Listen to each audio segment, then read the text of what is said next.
Hi friends, this video shows how to fix the issue search not working for specific apps.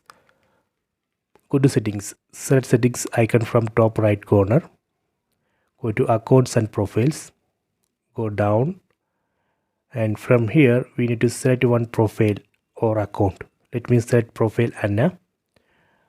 Go down, set Google Assistant. Go down, set searchable apps. Here you can see list of searchable apps and you can find Netflix here. So right now you can see I have disabled Netflix, so search will not work for Netflix app. So I have to enable Netflix here. Let me enable. Done. So this way we can fix that issue, ensure that apps are enabled in this searchable apps list.